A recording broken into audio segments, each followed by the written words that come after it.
Nós vamos ler um texto que está no livro do profeta Isaías, capítulo 38. Nós vamos ler do versículo 1 até o versículo de número 8. Isaías está no Antigo Testamento, um dos profetas maiores, profeta Isaías, capítulo 38, versículo 1 até o versículo de número 8.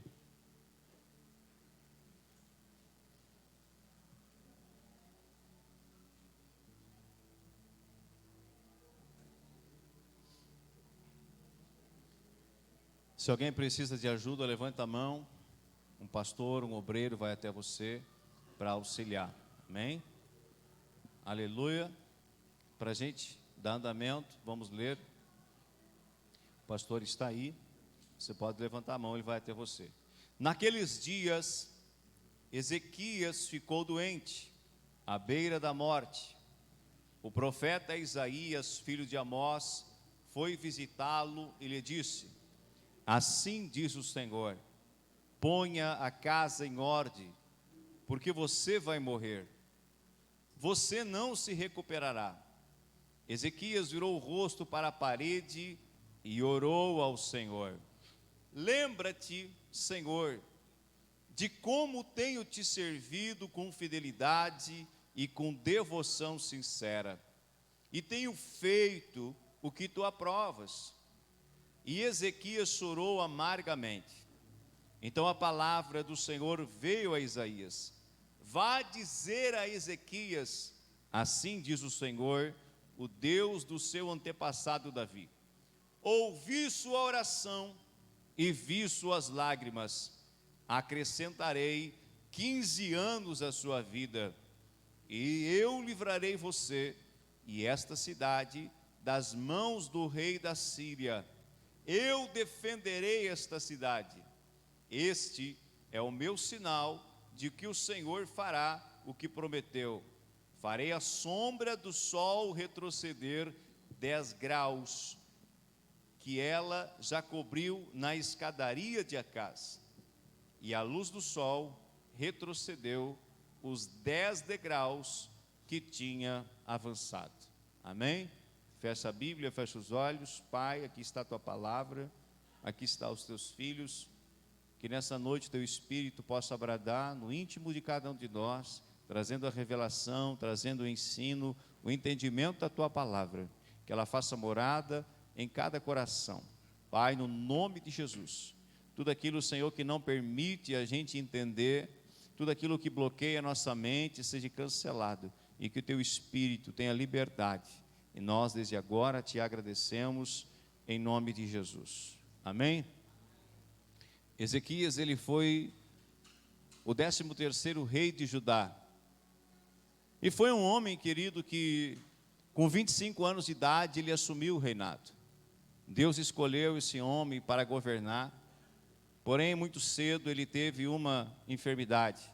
Durante 29 anos da sua vida, ele reinou sobre Judá. Então esse homem, ele fez aquilo que era reto diante dos olhos de Deus. Ele fez muitas coisas que os outros reis não haviam feito. Nesta época, em Jerusalém, em Judá, dentro das tribos, havia muita idolatria, havia muita contaminação, havia muitas coisas que os reis haviam permitido se estabelecer. E outros, casando com outras mulheres, haviam inserido dentro da nação de Israel. Quando esse rei chamado Ezequias, ele assumiu o reinado, ele começou a restaurar algumas coisas. Ele começou a ouvir a voz de Deus, os comandos de Deus, se inclinar para Deus, e ele começou a fazer coisas que agradavam o coração do Senhor. A primeira coisa que esse homem fez no seu reinado, ele começou a lutar para eliminar a idolatria do meio do povo. Uma das coisas que Deus havia dito para eles, que se eles adorassem outros deuses, o próprio Deus permitiria que as outras nações invadiriam o seu país, a sua cidade, saqueassem suas colheitas, levassem cativos seus filhos. Então, muitas vezes, Israel passou apuro porque eles desobedeceram à voz de Deus. Olha para alguém perto de você e diga assim: quando você desobedece a Deus, você também pode passar por apuros. Aleluia. Toda desobediência traz uma consequência, mas toda obediência vai trazer o favor de Deus, a bênção de Deus sobre nós, a nossa casa, a primeira, a segunda, a terceira, a quarta, a quinta geração. Quantos querem ver os filhos sendo abençoados, os netos sendo abençoados, as nossas gerações futuras andando diante de Deus, recebendo as promessas de Deus? Nós temos que obedecer ao Senhor. Nós temos que nos inclinar para Deus, observar aquilo que agrada e desagrada a Deus. E esse homem era conhecedor que a idolatria feria o coração de Deus. E ele começou então, dentro do seu reinado, destruir os altares que haviam feito para deuses estranhos. A segunda coisa que Ezequias fez, ele reabriu o templo de Jerusalém. O templo estava fechado. O templo onde o povo ia para cultuar a Deus, um dos locais onde o povo se reunia para cultuar o nome do Senhor, estava fechado. Então ele reabre e ele restabelece o culto ao Senhor. Imagina como ficou o coração de Deus, vendo esse rei operando isso, vendo esse rei governando e levando novamente o povo a adorar o único e verdadeiro Deus. O coração de Deus ficou muito grato, ficou muito feliz. Deus, ele esperava que os outros governantes também operassem a mesma coisa. Mas Deus, ele nos dá algo chamado livre-arbítrio. Mas esse homem, ele foi um rei segundo o coração de Deus. Teve erros? Claro que teve. O próprio Davi, o homem segundo o coração de Deus, errou. Nenhum de nós, nenhum desses homens, mulheres que a Bíblia vai citar, foram perfeitos em tudo. Todos eles, se você estudar a fundo, você vai ver que em algum momento, eles também erraram algumas coisas. Porque não existe o super santo, o super crente, o super profeta, o super pastor, não existe. Nós somos homens que temos uma natureza pecaminosa, que estamos tentando caminhar em santidade para agradar a Deus. E se não fosse com o auxílio e a ajuda do Espírito Santo, nós não conseguiríamos, irmãos. Amém? Então, dia após dia, Deus está trabalhando no vaso, trabalhando em nós. Deus está trabalhando na sua vida? Ele está moldando teu vaso? Ele está. Para que Deus está nos moldando? Para que a gente reflita a glória de Deus nessa terra. Para que as pessoas, a família, a comunidade, eles possam olhar para nós e possam ver o brilho de Jesus no nosso olhar. Possam ver o amor do Pai sendo manifestado por meio de nós. Possam ver o reino avançando por meio das nossas vidas. Esse é o projeto de Deus. Deus quer manifestar a sua glória em toda a terra. Sim ou não? Como que Ele vai manifestar a glória em toda a terra? Por meio dos seus filhos. Tem filhos aqui essa noite? Então aplauda bem forte a Jesus.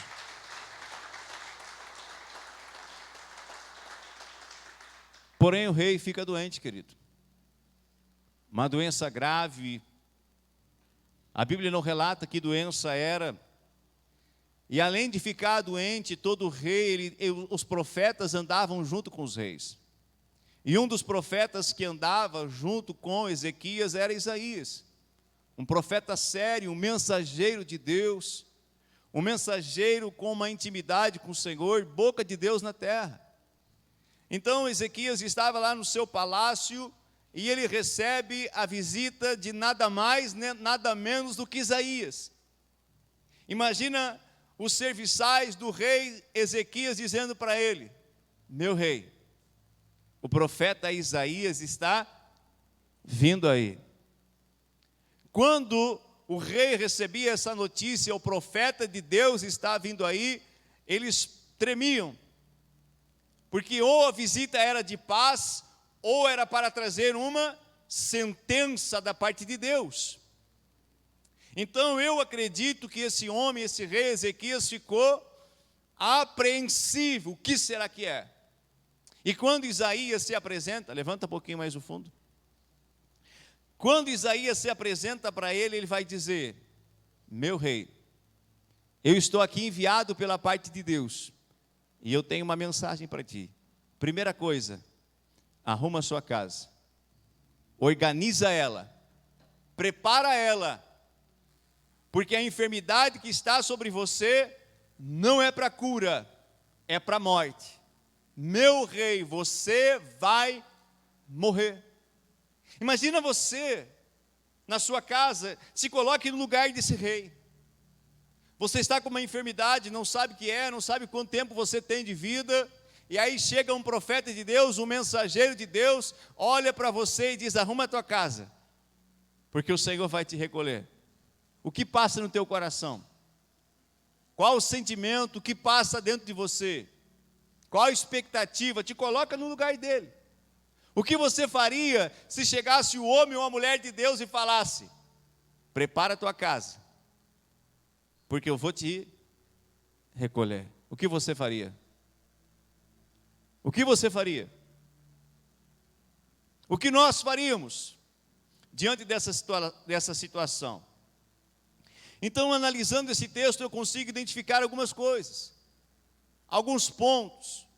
E é esses pontos, de uma forma rápida, para não cansar você, eu quero expor algumas coisas que o Pai falava no meu coração. A primeira coisa: Deus se importa com Ezequias e sua família. Deus se importava com ele. Simplesmente Deus poderia deixar aquele homem vir a óbito, morrer. Deus sabia que ia acontecer aquilo com ele. Mas Deus, Ele mostra aqui a sua misericórdia, porque Deus é um Deus de bondade, de misericórdia e compaixão.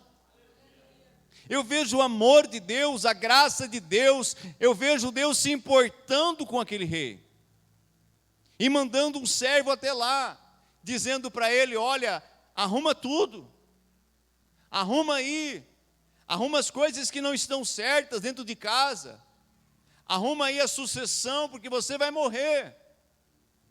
Arruma tudo que precisa, passa as ordens, passa o cajado, porque o teu dia está chegando. Eu vejo o amor de Deus aqui. Eu vejo Deus se importando. Lá em Salmos 37, 25 diz assim: já fui jovem, agora sou velho, mas nunca vi o justo desamparado. Nunca vi um justo desamparado, nem os seus filhos mendigando pão.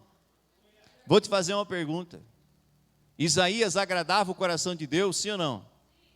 Agradava. Isaías, ele era justo diante dos olhos de Deus, e Deus, ele não pode ir contra a sua própria palavra.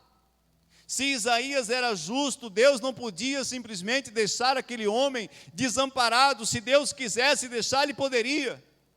Mas por amor, bondade e misericórdia, Ele visita. Deixa eu te dizer algo pelo Espírito. Deus se importa com a tua família. Deus se importa com os teus.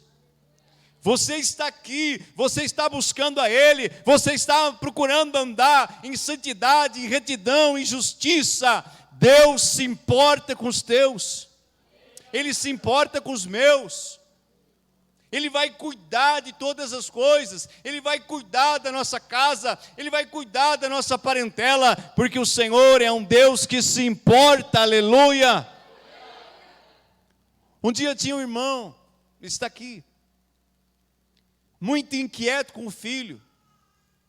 O filho já na idade de 20 anos, se não me engano, 20, 22 ou 24, por aí. Nessa idade, de 20 a 24 anos. E ele preocupado com o filho, porque o filho saía de noite e consumia bebida alcoólica, e às vezes voltava de manhã. E ele dizia: apóstolo, meu filho, e nós conversávamos, ele falava do filho. Eu não sei o que eu faço, eu estou orando, eu não sei o que eu faço por ele.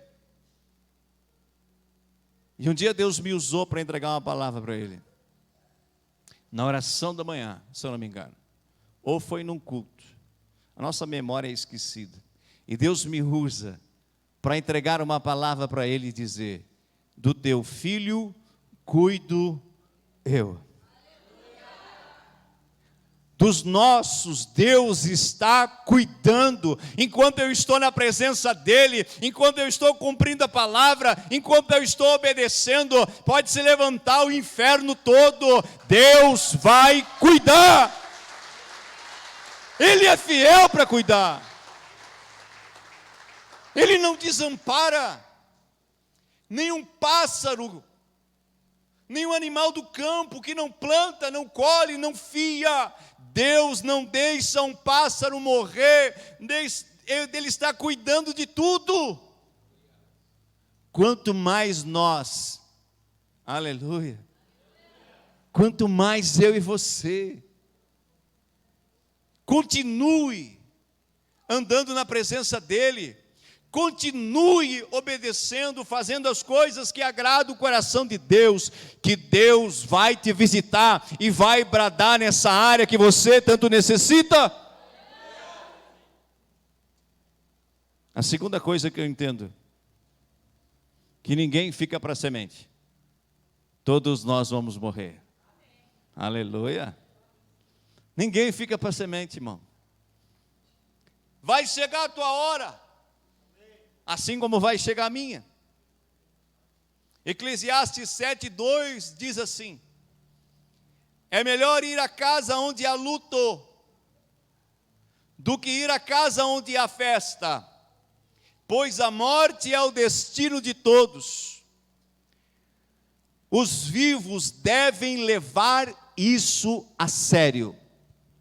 Diga ai, ai, ai. Os vivos devem levar isto a sério. O nosso dia vai chegar. Não sabemos a hora, não sabemos a forma, não sabemos quando nem como, mas temos uma certeza: vai chegar o momento que o nosso dia vai chegar. Mas a questão é, como nós estamos? Você já tem a passagem aí ou não? Para a vida eterna, junto de Deus? Quem já tem a passagem aí, mostra ela. E tem gente que não tem. E tem uns que têm dúvida. Aleluia. Eu tenho a minha passagem. Eu não tenho como mostrar. Mas eu posso demonstrar, por meio das minhas atitudes, por meio da minha fé no Senhor, da minha esperança viva nele, amém? Eu posso demonstrar que eu tenho uma aliança com Ele.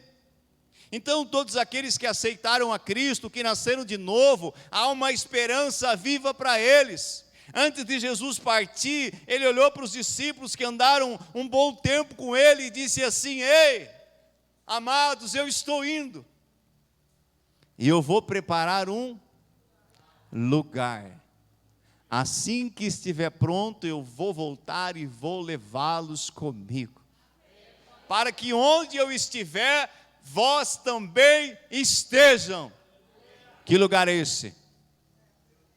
No reino dos céus. Amém? Quem é a porta de entrada do reino? Jesus é a porta. Quando eu aceito Ele como Senhor e Salvador, quando eu confesso Ele, creio, confesso com a boca e creio no meu coração, a Bíblia diz que eu dou esse passo, eu cruzo pela porta. Antes eu estava morto pelos meus pecados, afastados de Deus, longe da vida eterna. Pregaram o Evangelho para mim, as boas novas, veio ao meu conhecimento, eu aceitei, eu entendi que Jesus é o Senhor, eu confessei Ele, me arrependi dos meus pecados. Entrei no reino. Entrei no reino, aleluia. Quem mais aqui já entrou? Mas Deus não quer que você pare na porta.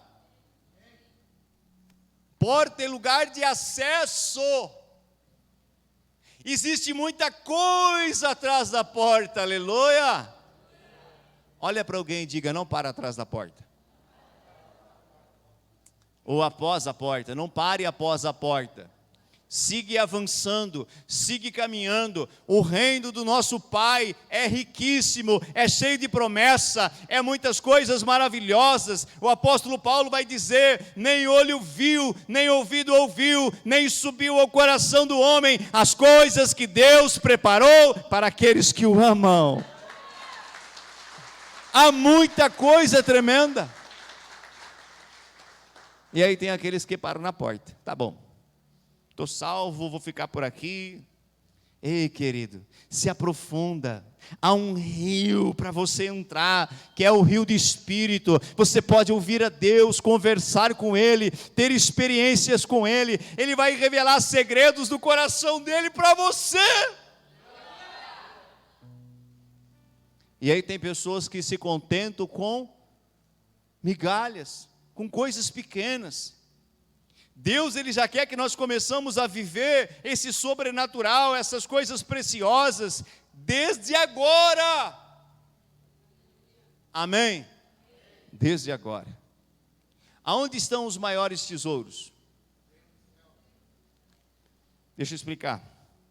Quando você pega um mar, um rio, os maiores tesouros estão na superfície das águas ou estão lá nas profundezas? Nas profundezas. É tempo de você descer mais um pouquinho os seus joelhos, a intimidade com o Senhor, porque Deus, Ele quer te entregar tesouros, Ele quer te entregar coisas preciosas. É tempo de você mergulhar, sair do arco da porta e caminhar de encontro a Ele, que Ele tem coisas preciosas para entregar para você.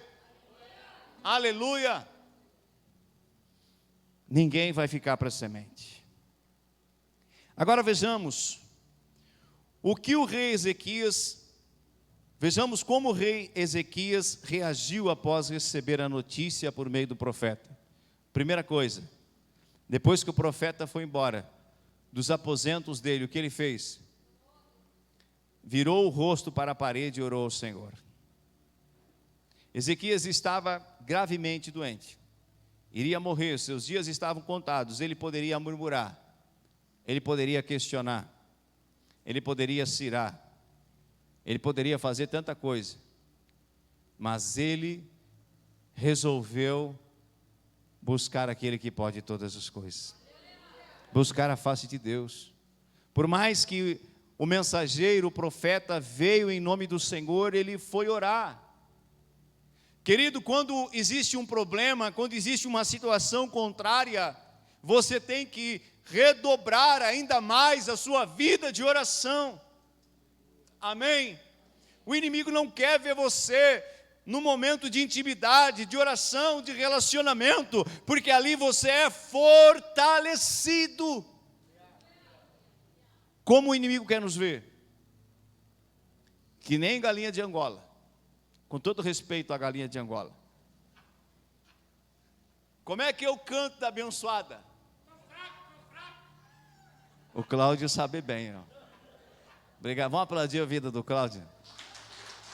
Sonoplasta da igreja, aleluia. Quando eu vou buscar o Senhor e a força do seu poder, eu sou revestido. E diante do dia mau, diante das atribulações, a minha fé não desmorece. Amém? Eu preciso me fortalecer. Então ele poderia ter ali começado a murmurar, a questionar e fazer um monte de coisa. Deus, até quando? Não vai acabar nunca a minha luta. Não.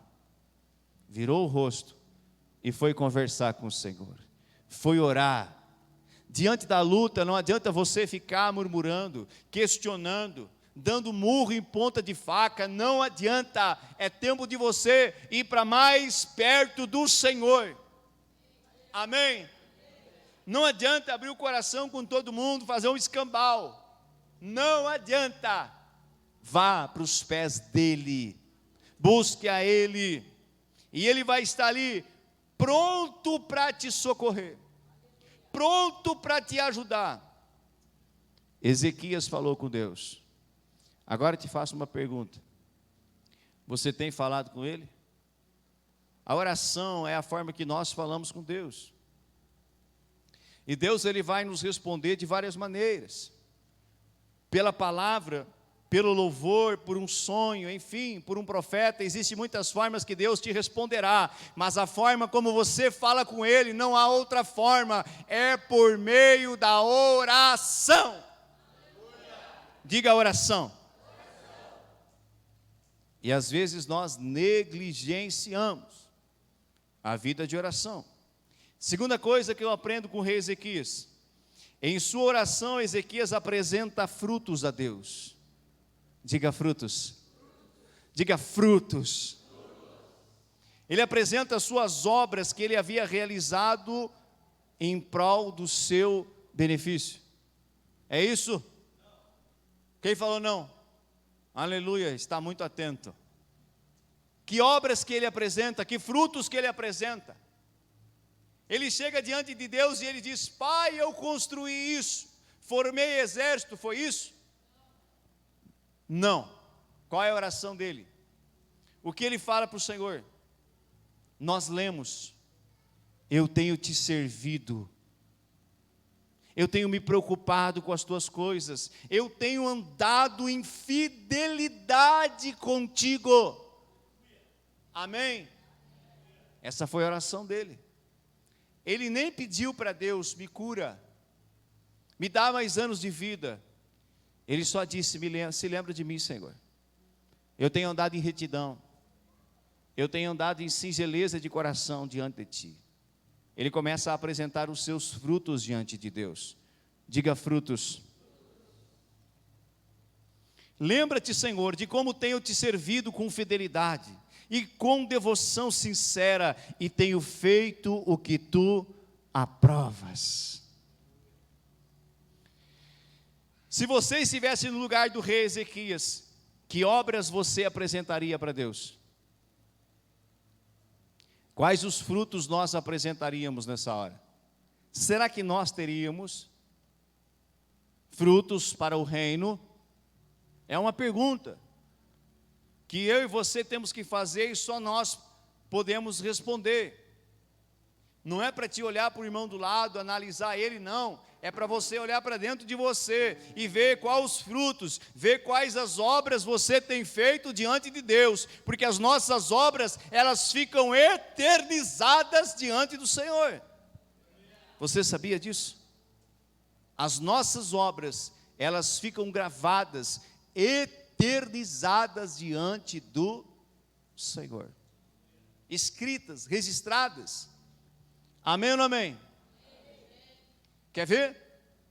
Quando Jesus estava na terra, e aquela mulher com vaso de alabastro veio por detrás, chorando, lavando os pés de Cristo, enxugando com os cabelos, e virou aquele unguento precioso sobre o corpo dele, preparando ele para a sepultura, o que ele disse? O que Jesus disse a respeito dela? Por onde este evangelho for pregado, o nome dela, o ato dela será registrado para a memória dela. Amém ou não amém? Jesus eternizou aquele fruto dela. Ele eternizou aquela demonstração que ela teve de adoração para com Ele. Os nossos atos são eternizados diante de Deus. E Deus tem uma balança. A balança da sua justiça e juízo. E no momento certo, Deus ele pode fazer o quê? Juízo e justiça a nosso favor. Quem está entendendo aqui? Tiago, irmão de Jesus, a carta de Tiago, capítulo 2, versículo 14 diz: de que adianta, meus irmãos, alguém dizer que tem fé, se não tiver obras? Acaso a fé pode salvá-lo? A Bíblia vai dizer que fé sem obras está morta. Se você tem fé, você tem que demonstrar a tua fé por meio das suas obras. Não somos salvos pelas obras. Somos salvos pela fé e pela graça no nome de Jesus. Mas Deus ele espera de nós, se nós temos fé, que nós venhamos expressar, demonstrar essa fé por meio das obras. Amém? Tudo que eu faço por um pequenino, pelo reino de Deus, são obras, são frutos que ficam registrados diante do Senhor. Até um copo de água que eu dou a um dos servos do Senhor, fica registrado em minha memória. Aleluia! Te desperta para fazer obras. Olha para o irmão do lado e diga assim: se desperta para fazer boas obras para o Senhor. Amém? E não há como fugir de fazer obras para o Senhor sem que passe também pelos homens. Sim ou não? Não tem. Não tem como você fazer sua obra direto para Deus sem que passe pelos homens. Ame a Deus de todo o teu coração, de toda a tua alma, de todas as tuas forças, e ao teu próximo como a ti mesmo. Aleluia! Quando eu faço algo para alguém, sem esperar nada em troca, porque eu estou fazendo porque eu amo ao Senhor, eu quero fazer atos de justiça, boas obras, boas ações, está subindo diante de Deus. Por isso que a Bíblia diz: aquilo que a tua mão direita fizer, que a esquerda não saiba, ou vice-versa. Não é para te fazer, para ir para frente de um outdoor e ali expor as boas obras, não. Nós temos que fazer sabendo que aquele que está nos céus, Ele está vendo tudo o que nós estamos fazendo. E no momento oportuno, Ele vai bradar por meio das nossas obras. Terceira coisa que Ezequias fez, depois de receber a notícia, não murmurar, orar, depois de ali apresentar a Deus as obras, as coisas que ele estava fazendo pelo Senhor e pelo seu reino, Ezequias chorou amargamente. Diga: chorar amargamente. O choro de Ezequias revelava o seu coração quebrantado e sua sincera devoção ao Senhor. E a Bíblia diz que há um coração quebrantado e contrito não desprezará o Senhor. Amém? Ele chorou, demonstrou para Deus como estava o coração dele, como ele estava. Ele poderia ser orgulhoso: eu sou rei, eu não vou derramar lágrimas, eu não vou chorar, que é isso? Mas ele se derramou aos pés do Senhor. Ele chorou por aquela situação. E querido, muitas vezes nós não temos forças para orar, mas temos forças para chorar. E as nossas lágrimas, elas têm informação. Você sabia disso? Que a sua lágrima, por mais que você não está falando, ela está expressando algo da sua alma? E Deus, como Criador, Ele conhece cada lágrima, cada informação, porque as tuas lágrimas não caem por terra, as minhas lágrimas não caem por terra. Anjos do Senhor vêm e recolhem as lágrimas dos cristãos, dos crentes, e levam diante do trono do Senhor. Amém? Toda lágrima tem informação. Toda lágrima os anjos estão levando diante do trono do Senhor. Antes que Isaías saísse do palácio, depois que Ezequias ele teve essa atitude para com Deus, o que Deus faz? O que Deus faz, irmão? Fala com o profeta na hora, antes do profeta ir embora. Para. Fala, Senhor, que o teu servo ouve.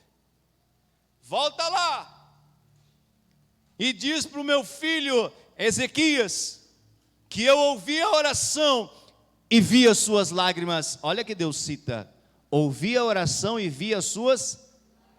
Ele viu as lágrimas, ele viu o que continha nas lágrimas, e ele disse assim: volte lá e diga para ele que eu estou acrescentando 15 anos de vida para ele. Veja o peso das nossas obras diante de Deus.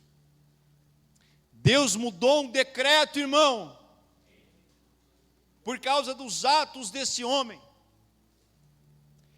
Veja a importância disso, de nós andarmos em justiça, em retidão e obediência. Lembra de Abraão? Quem lembra de Abraão? Levanta a mão. Quando os anjos do Senhor aparecem para Abraão e Sara, e relatam para ele: nós viemos aqui com uma missão, destruir as cidades de Sodoma e Gomorra.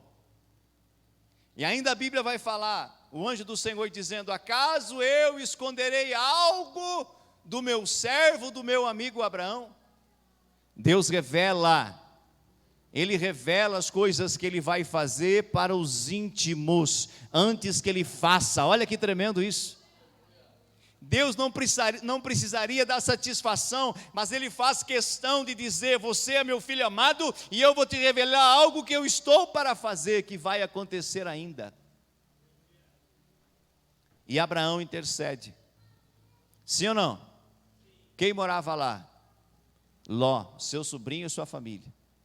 E ele intercede: porventura, ó Deus, tu vai destruir Sodoma e Gomorra, se lá tiver 100 justos. O que o Senhor diz para ele? Não vou destruir.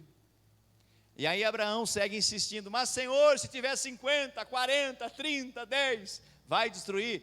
E qual era a resposta de Deus? Não destruirei. Mas Deus não encontrou meia dúzia de justos naquele lugar.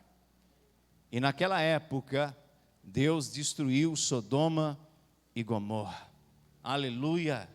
Veja a importância de nós colocarmos a nossa fé em ação.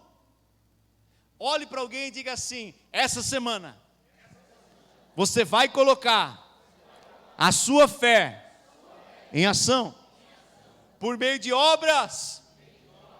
Aleluia! Obras para o Senhor. Eu acredito que as obras de Ezequias, somados com a sua sinceridade e devoção ao Senhor, tiveram um grande peso na balança da justiça do Senhor para conceder mais 15 anos de vida ao rei. Amém? E aqui eu encerro. Cornélio é outro grande exemplo de que as obras, as esmolas que ele fazia, que são obras, não é esmola de pegar o troco do mercado e dar para alguém. As orações e as esmolas de Cornélio subiam diante do Senhor e ficaram lá registradas. E quando o Espírito Santo desceu no dia do Pentecostes, e ele era homem temente a Deus, a Bíblia diz, o que o Senhor fez? Por amor a Cornélio e a sua casa, disse para ele, visitou ele em sonho, mostrou algo e disse para ele: manda chamar Pedro na cidade de Jope, para que ele venha aqui. E no mesmo momento Deus visita Pedro lá, porque senão Pedro não iria, porque ele não andava, ele achava que os gentios eram imundos e não mereciam a salvação que Deus havia vindo só para os judeus. O Senhor visita Pedro e diz para ele: vai até a casa deles, eu tenho algo para fazer lá. E quando Pedro chega e começa a falar, a Bíblia diz que o Espírito Santo vem sobre todos daquela casa, e todos foram selados, batizados com o Espírito. Aleluia! Mas veja que aquilo que desencadeou foi a fé e as obras daquele homem. Então eu e você temos que aprender com esses textos, aprender com esses homens, extrair princípios que Deus está falando. Amém? O que você vai fazer nas próximas lutas que vier até você? O que você vai fazer? Você vai buscar ainda mais a face de Deus. O que você vai começar a fazer ainda mais? Eu sei que você já faz, mas o que você vai começar a fazer ainda mais? Vai ficar com a fé guardada só dentro do teu coração, ou você vai começar a produzir frutos para o Senhor?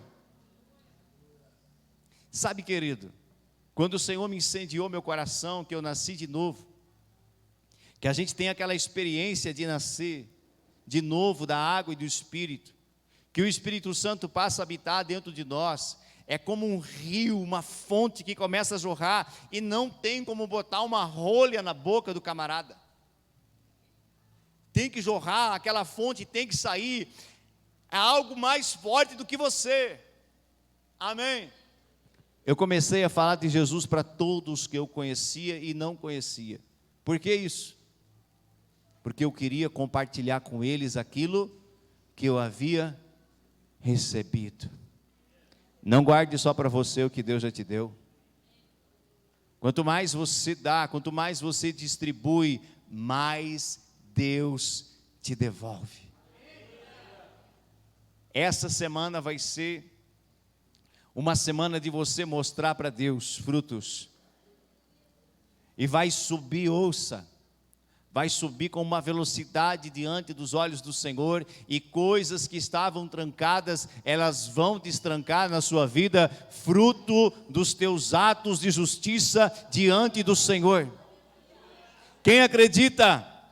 Diga amém e se coloque de pé nesta noite, aplaudindo a Jesus Cristo.